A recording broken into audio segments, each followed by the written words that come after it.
Yeah, Andrew, maybe you could tell us a little bit about how you got involved with writing about the business of sport, your podcast, your newsletter, your site where you write articles. How did it come about this? Because we know you were a college basketball player, but now obviously you're talking more about the business of sport and making it a career. Right. Yeah. So Boston University, when I was finishing out, because of the whole pandemic, I had an extra year and it was either come back and play for a year, go to Europe and play for a year or however many, or just start building in like business. And I just saw NIL, name, image, and likeness as such an opportunity. And so I kind of started around there, expanded more into like the business of athletes, and then said, wait, a lot of the stuff ties together between the athletes and then also the, the actual companies building in sports, and just started looking at the space of like who's putting out content, what is it about? And it was all very like high level in the sense of like it's just news and you don't get much out of it. And if you want to get out of it, you got to pay a lot of money or it's all paywalled or so many ads. And I was like, I want to put out something that like people will actually really want to read, that ties together a lot of trends and then have the conversations with people that add value to it, and just kind of create this little central node within like the business of sports tech and business of athletes and NIL and all the futuristic Web3 type stuff and AI sports cameras and all this.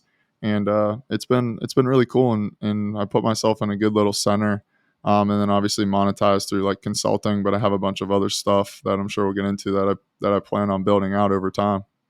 Yeah, what was the technology like when you played, and how do you think? Obviously, you're covering it pretty closely now, but how much has it changed from when you were playing to what you're putting out on your site and your newsletter now?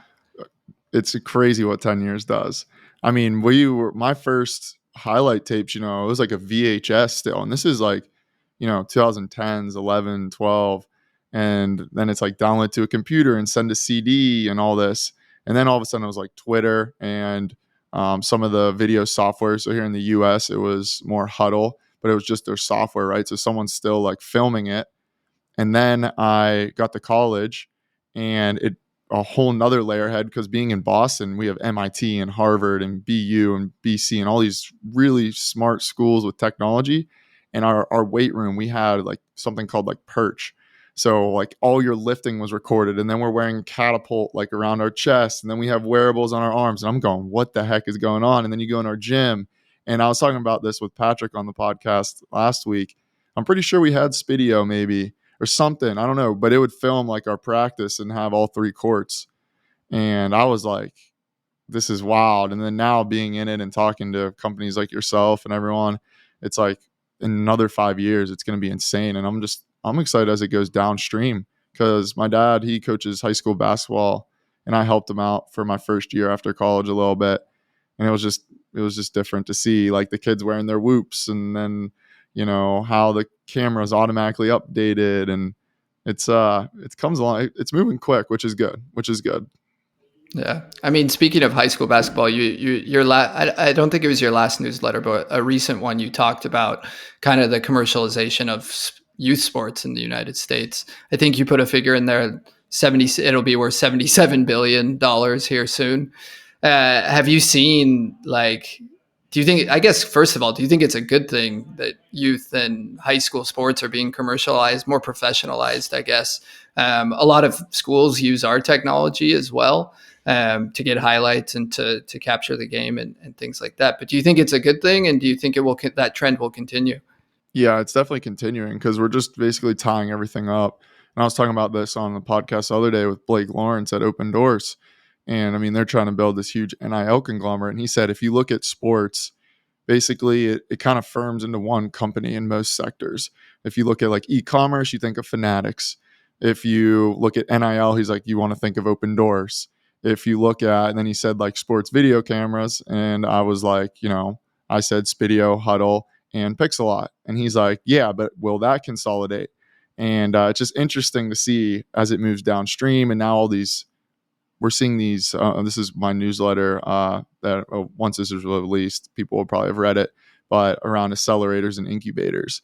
And now these sports teams are saying, wait a second, we're at the pro level. We test out the top of innovation, and then it moves downstream. What if we own the equity upside in these companies? This is like another angle to our business. And it's inevitable to move downstream. it has its pros and cons, and I think NIL was kind of the gateway to all of this. But I'm curious, like Deli, from your time playing, even your kids young, you've seen a lot of this stuff, and then on the ground selling it. Like, what's the use side look like for you? No, it's interesting because I mean, even the few things you just mentioned, like I'm a Whoop user, so like as a trying to keep my dad bod away. So, but yeah, it's interesting that the kids, even at the high school level, now have access to that kind of technology. Um, the I actually saw you put in your newsletter recently something around, was it the MLS Labs incubator? Yep. So that's going to be an interesting one, because we work with all the MLS Next Pro teams, like on the Mhm. league exchange front. But I'm really curious to see kind of like what pops up in that space, especially being like a soccer fan. So do you know much about like that initiative that they're doing? Yeah, they just released that they're going to be doing it, but it's still in the very early stages. But I mean, this ties right in 2026 World Cup. Obviously, you guys are in a great position for that. I think that is, I'm going to soon. I have Toka Football CEO on the podcast, and I want to ask, like, that's going to like stem into a newsletter. I want to break down, like, I think there's so many interesting opportunities, and even myself, because like I do invest in some companies off the side. I'm seeing a ton of decks of like these soccer startups coming up, and I'm like, I mean, it's good timing. It makes sense. It's like, hey, in 3 years, how far can you get? Those next 5 to 10 years after the 2026 World Cup, I bet like youth soccer in the United States numbers skyrocket. I bet just the infrastructure really grows and blows up because, I mean, when you're a 10-year-old kid and you go to a game and you see some of the best, you see Mbappe running around. I mean, you can't tell me that wouldn't pump you up to go play football, soccer, whatever. I mean, No, I'm that excited for that. it can definitely, it can create fans for life, right? Like you're going to get some loyal fans and players. So I think that's uh, a big part of the whole grassroots initiative too. Just trying to, I mean, the ultimate goal for any nation is to win a World Cup, Yeah. and so I think that's where obviously the US want to get to. Whether they can make that happen by 26, I don't know, but it's got to start Yeah. somewhere. So I mean, they're getting better already, but I mean, I think you look at MLS Labs, I think they're seeing the same thing. They go, hey, there's all these new companies that are going to be around. Let's own 5% of them. Let's put them into our system and use our capital network relationships, and let's push them down into the youth side. And whenever they either sell or IPO or whatever, then MLS, they're getting money from that. So it's interesting, that whole ecosystem, but it's such a good time to be in sports. It really is. And then obviously now's a good time to build, but probably realistically the best time to build was, like you guys several years ago. And now like be way far ahead as it really starts to take off. Andrew, I was just going to ask you how much. So you said your dad's a high school coach, and you coach with him a little bit. How much video are they using, and what's kind of their process on a high school level when it comes to basketball? Yeah, they use a lot. I mean, they film every practice, and he'll go through that, break that down, especially in the off season, or preseason. Like before you get to the season, you want to watch practice and see, who's really competing. I mean, who your best players are going to be, who's going to play, but from usually the around the bench, like the sixth man, seventh man, eighth man in basketball, like you want to see those minutes, like who's going to earn those. And that's kind of where you want to break down the practice film. And then obviously every game, and you clip it up and the kids are making highlights from it. And then you're breaking down, like, here were our bad defensive possessions. We're going to watch this in film. Like usually play on Tuesday, Friday. So on Wednesday, we're going to watch our defensive game. And then on Thursday, we're going to watch offensive. And, you know, you break it down all differently. But yeah, I mean, it's very much used. I mean, video, as Patrik even said on our podcast, like it's the best, maybe one of the, yeah, it's definitely I think he said it's like the best way to get better from the standpoint of like seeing yourself. Because otherwise you're just listening to someone else, but you can't see it. But once you see it, you understand. do you think there's a difference in like positive reinforcement, like watching things that you did well versus say breaking like bad habits and the bad stuff? Is there like a ratio? Yeah. Well, it was interesting. In college, and this was to my fault, I just didn't watch as much film as I watched in high school. In high school, I would watch after every game. I would, go break it down. And I honestly, I wanted to see my good plays of like, hey, why did that work? But it was obviously the bad plays that helped me more. But then I know you're kind of asking more from like a coach standpoint. To me, I think you have to see a little bit of both, but then you have to make it positive overall, where it's like, hey, look at what you're doing. Like, look how good this is. And then obviously you counterbalance that with like, what the heck were you doing here? Like, that's wrong. And you got to show both. But I think also you need a mix of doing it individually with players and then also doing it in front of the team. And I think that was always good in college of like my coaches, like we would have a team session.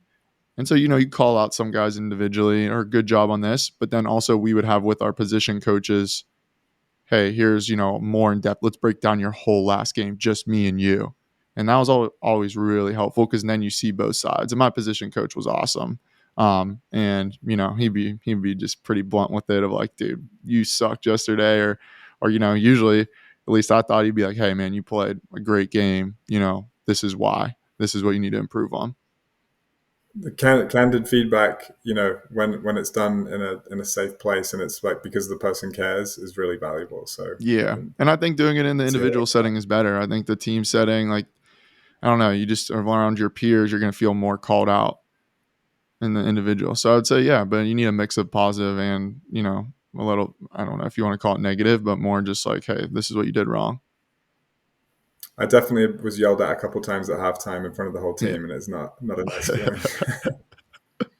Well, my dad was an assistant coach too when I was in high school. So that was honestly, I liked that because then he would just get in my grill and go off. And that always really helped me, like, because I knew if he got mad, then I must have been like playing not hard enough or stuff. But yeah, that's interesting. The ratio that I know the U.S. women's national team, back one of the teams that won one of the recent World Cups, like their ratio of like positive to negative reinforcement was 8-1. So it's like didn't necessarily just mean video, but it was basically all of the feedback that was coming to the players. They tried to keep it in like an 8-1 ratio with a lot more positive. Yeah. So I thought that was. And then to finish this out before I let you go, Todd, Sorry. something else interesting off of it is I think the best feedback actually comes from your peers. As like a player, this was interesting. The year we won the March Madness tournament, or not, we didn't win March Madness. I wish we did. That'd be incredible. We won the Patriot League tournament to go to March Madness. Our coach literally said the least amount he said all year in film during games because he knew we wanted to win it so bad, and he knew if like as players, we would hold each other accountable. If like someone messed up, he knew the players were we were gonna get on him. Like, yo, why weren't you there? Why weren't you in the help side or whatever? Why didn't you get that rebound? And it was just interesting of like he almost said nothing, but it was probably all the whole season leading up of him saying it to then us wanting it more. So I think ultimately it comes from the players the best. Yeah, sorry, I wasn't trying to cut off this discussion. I think it's really interesting actually, but I did want to get back a little bit to what you're doing at Profluence and Petcash Sports, and kind of ask you about the trend. You've obviously talked to a lot of influential people recently, and over the time of having the publication. But are there any trends you're seeing coming up in the next 5 years? Talking to the leaders in the space. Yeah, I mean, the main trend that I think a lot of people, especially outside the United States, aren't looking at is just the impact of name, image, and likeness in NIL. And what I mean by that is it's completely shifted the mindset of a lot of things. And from the athlete standpoint, now they're looking at it way more from a business lens, where if you're a high school athlete, you're not just thinking about getting recruited, you're also thinking about, well, where can I get paid? Or where can I go to maximize my opportunities to meet people? And the forward-thinking ones are looking into NIL and saying, okay, yeah, here's an endorsement deal or a collective deal, but I can get in these rooms that I couldn't get in before. And so that shift in athlete mindset is going to change a lot of stuff because now these athletes are going to invest into sports tech companies, or they're going to get behind them. And they're, say this revolution happened when Spiideo was starting. There might be athletes coming and saying, hey, we use your technology in our games. I would love to invest in you and become a face. Like, I think that's going to change a lot of the things that the athletes have ownership. Web3, I think, obviously took a backseat over the last couple years, just with the whole mess it's created. But I think a lot of it's like transparency and blockchain is going to be interesting and continue to play out just from especially in NIL. That's what I'm saying. A lot of it stems from NIL of like, okay, these college kids are getting paid, but no one knows how much. How do we make it transparent? Maybe put it on the blockchain or something like that. And I think it ties into fan engagement. And then obviously, I think artificial intelligence is going to have the biggest impact and trend across not just sports, but everything. And Patrick even said this on our podcast. I was saying, once more stuff becomes automated, what do we do with all these people? Like, a lot of jobs just become automated. And I think in sports, AI is ahead of the curve because, Open Doors, they've had it with tagging for years. You guys have had it with following players, and you have it sports specific. You've had it for a little bit, and now it only gets better and better and better. And it's going to create awesome things. And I would say those are kind of the three main trends. And then the NIL tying back and then piecing them all together, it's all moving downstream. And you're going to see club teams or AAU teams that they're filming all their practices, all their games, their players are tracked. And it's just going to become, I call it almost like the robot athlete. I haven't thought of the right word yet, but essentially like you have it, it's all tracked, analytical, and it's like you're going to start to see the trends of like, hey, I scored 20 points a game last week. That's 5 points more than my average. Why is that? Okay, let's go to the analytics. You slept one more hour last week, or in practice you didn't go as hard, or like we'll start to see the full picture, and these athletes are going to become optimized. And it's going to be super, super interesting how it plays out, and I'm excited. I'm excited for it for sure. This is also why the discussion of like the athletes today against like some of the old school ones is always so interesting, because these guys had none of that technology, but obviously still were great.